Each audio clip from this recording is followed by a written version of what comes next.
ఓట్ల కోసమే రైతు భరోసా స్టంట్. కేసీఆర్ నాట్లకు మధ్య రైతు బంధు. రేవంత్ రెడ్డి ఓట్ల మధ్య రైతు భరోసా. బోనస్ ఇవ్వకుండా బోగస్ చేశారు. ఆలోచించకపోతే మళ్ళీ మోసపోతాం. ఎన్నికల్లో కాంగ్రెస్ను నిలదీయాలి. మాజీ ఎమ్మెల్యే పెద్ది సుదర్శన్ గారు. ఈ మాట నాకు భలే నచ్చింది. ఎందుకంటే కేసీఆర్ గారు ఏ రైతును కూడా ఇబ్బంది పెట్టలేదు. మాజీ ముఖ్యమంత్రి గారు కేసీఆర్ గారు తెలంగాణ సాధకులు. ఆయన గారైతే రాష్ట్ర రైతన్నల కోసము వారి యొక్క ఏవైతే ఆ రైతు నాగలి సాగాలంటే ఏమేం కావాలో కేసీఆర్ గారు చెప్పకుండానే రైతులకు ఇచ్చిండు. ఏమని ఇచ్చిండు?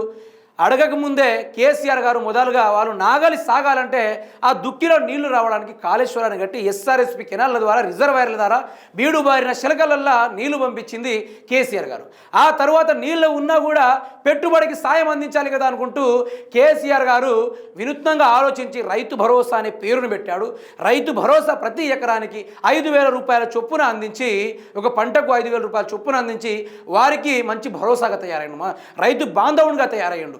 ఆ రోజుల్లో వెనకటి కాలంలో రైతులకు మీరు చూడొచ్చు మిత్రులారా, రైతు ఈరోజు పండించాలంటే తమ భార్యల తాళీలు, పుస్తెలు, మెట్టెలు, ముక్కు పుడకలు, చెవుల కమ్మలు, బంగారపు వాటిని తాకట్టు పెట్టి సావుకారి దగ్గర అప్పులు తెచ్చో సప్పులు తెచ్చో వ్యవసాయాన్ని చేసేది. మీరు గతంలో బతుకమ్మ అనే ఒక సినిమా ఉంటుంది. ఆ సినిమా మీరు చూస్తుంటారు. తాళిబొట్లు ఆమె ఒక మోటార్ కొనుక్కొస్తే రజాకారులు దాన్ని కాలబెట్టేవారు అన్నట్టుగా కేసీఆర్ గారి ప్రభుత్వంలో బ్రహ్మాండంగా ఆ యొక్క కొరతను తగ్గించిండు. ఆ తాలిబోట్లు అమ్మేటి, భార్య మెడలో ఉన్న నగలు అమ్మేటి ఆ ప్రయత్నాలు వదిలేసి ఈరోజు రైతును రాజు అయ్యే విధంగానే తన బాటనేసాడు రైతుల కోసం. అంతగానం చేశాడు. ఆ తర్వాత కరెంటు మిలుక్కు అని పోతూ ఉంది. ఒక్కొక్కసారి మన రిజర్వేయర్ నీళ్లు అందియకుంటే కొంతవరకు అందని ప్లేస్లో ఉంటే మన వాళ్ళ కోసం 24 గంటల కరెంట్ అందియాలని కరెంట్ ఇచ్చిండు. అటు కాళేశ్వరం కట్టి రిజర్వేయర్లు చెరువులు నింపిన తర్వాత 5 సెంటీమీటర్లకు పైగా ఎక్కడ చూసినా, ఎక్కడ బోరేసినా కూడా ఎడారిలో పోయి బోరేసినా కూడా బోరు పడే అవకాశం వచ్చింది తెలంగాణ రాష్ట్రంలో.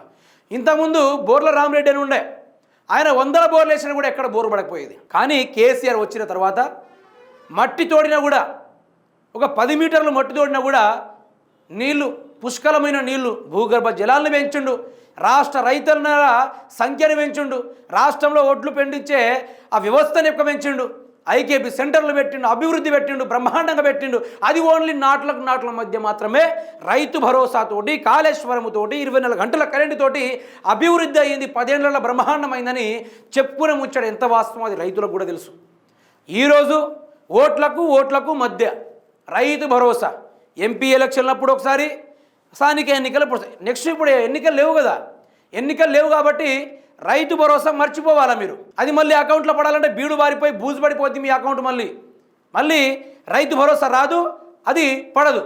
ఆయన పెద్ద సుదర్శన్ గారు చెప్పిన ముచ్చట ఇదొక స్టంటు, క్లియర్ కట్ స్టంటు. ఆడదాకేందుకు ముఖ్యమంత్రి రేవంత్ రెడ్డి గారే మొన్ననే ఆ సభలు అన్నాడు, మీకు దండం పెడతా అవ్వా, మీ కాలు మోక్తా అవ్వా, మీరు జర నన్ను ఆదుకోవాలా, నా ఇజ్జత్ పోయేటట్టుంది, నా పరువు పోయేటట్టుంది అనుకుంటూ ముఖ్యమంత్రి రేవంత్ రెడ్డి గారు మాట్లాడిన విషయం మనం చూసిందే. అంత బ్రహ్మాండంగా వర్ణిస్తాడు ముఖ్యమంత్రి రేవంత్ రెడ్డి గారు. ఈ రైతుల్ని వీళ్ళు బాగు చేసేందుకు కానీ అన్యాయం చేసే వ్యవహారం అయితే బరాబర్ అన్ని విషయాల్లో అర్థమవుతూ ఉంది.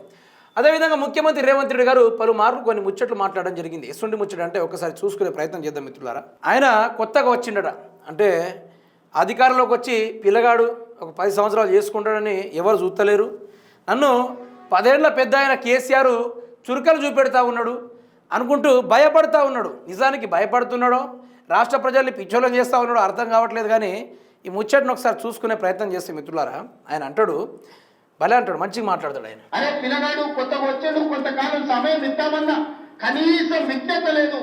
10 సంవత్సరాలు పరిపాలించిన వాళ్లకు మొదటి రోజు నుంచే ఎట్లయినా పడగొడదాం, ఎట్లయినా ఇబ్బంది పెడదాం. విద్యార్థులు చచ్చిపోతే సంతోషంతో నృత్యాలు చేస్తారు, రైతులు చచ్చిపోతే సంతోషంతో వాళ్ళు ఇవాళ చేస్తున్నారు. ఎక్కడైనా బస్సు కింద పడి ఎవరైనా చచ్చిపోతే వాళ్ళకు ఆనందమే, ఎక్కడైనా ఆహారం కలుషితమైతే విద్యార్థులు చచ్చిపోతే వాళ్ళకు ఆనందమే, ఎక్కడైనా రైతు ఆత్మహత్య చేసుకుంటే వాళ్ళకు ఆనందమే. ఎందుకంటే వీళ్ళ చావుల పునాదుల మీద అధికారం అల్కగా ఎక్కువచ్చన్న ఆలోచన, దుర్మార్గమైన దురాలోచనతో, ఆ దుర్మార్గమైన దురాంకారము ఆలోచన వాళ్ళకుందో లేదో కానీ మీకు మాత్రం ఉంది ముఖ్యమంత్రి రేవంత్ రెడ్డి గారు. నిజానికి చెప్తున్నా కదా, ఎట్లా అంటే రైతులు చనిపోయినప్పుడు ఢిల్లీకి పోయింది మనమే, రాష్ట్ర విద్యార్థులు రోడ్ల మీదకి వచ్చి ఉద్యోగాలు ఇవ్వండి మొర్రో అనుకుంటూ విద్యార్థులు ధర్నా చేసినప్పుడు కల్లా మళ్ళీ ఢిల్లీకి వారిపోయింది కూడా మనమే. రాష్ట్రంలో బస్సు పెట్టింది ఎవరు? బస్సు కింద పడి చచ్చిపోయేలా పెట్టింది ఎవరు? తమరే కదా. మహిళలకు విలువ లేకుండా చేసింది మీరే కదా. అప్పుడు మహిళలు బస్సు కింద పడి చనిపోతున్నా కూడా దానిపైన స్పందించకుండా ఢిల్లీకి పారిపోయింది కూడా ముఖ్యమంత్రి రేవంత్ రెడ్డి గారే. మరి గియన్ని చెప్పుకోలేక కేసీఆర్ గారి మీద ఎందుకు ఏడుస్తున్నారండి? విడ్డరం పిల్లగాళ్ళ పరిష్కారం విన్నారా మీరు ఎప్పుడైనా? అంటా ఉన్నాడు, అరే పిల్లగాడు 4 సంవత్సరాలు చేస్తాడు, ప్రశాంతంగా చేయనిస్తలేరు నన్ను అంటున్నాడు. అది చెప్పడానికి కూడా ముఖ్యమంత్రి రేవంత్ రెడ్డి గారికి సిగ్గెందుకు లేదో నాకు అర్థం కావట్లేదు. ముఖ్యమంత్రి తానే కదా, ప్రజలు కూడా అధికారం ఇచ్చింది తానే, అతనికే కదా. మళ్ళీ ఇందులో భయపడుడు ఎందుకు? భయపడుకుంటూ నన్ను పరిపాలన చేయనీయట్లేదని చెప్పడం ఎందుకు? ఈయన ఎందుకు? వామ్మో ఎట్లా ఉంది తెలుసా ఇది? కేసీఆర్ని విచారణకు పెట్టించి కూడా ఆయనే, విచారణకు వెళ్ళేలా చేసేది కూడా ఆయనే, జైలుకు పంపిస్తున్నా అని తన మీడియాలతోటి ప్రచారం చేయించుకున్నది కూడా ఆయనే. ఢిల్లీలో పోయి నేను ఏందది బడ్జెట్, కేంద్ర బడ్జెట్ తీసుకొస్తున్నా దానికోసం 100 సార్లు ఢిల్లీకి పోయిందని చెప్పేది కూడా ఈయనే. ఇప్పుడు వచ్చేస్తేనేమో వాళ్ళు రైతులు చనిపోతూ ఉంటే వాళ్ళకి సంబరం అనిపిస్తూ ఉంది. నేను వెళ్ళి వాళ్ళకి ఎక్స్గ్రేషియాగా 10 లక్షలు ఇచ్చినా 20 లక్షలు ఇచ్చినట్టుగా మాట్లాడుతూ ఉన్నాడు ముఖ్యమంత్రి రేవంత్ రెడ్డి గారు.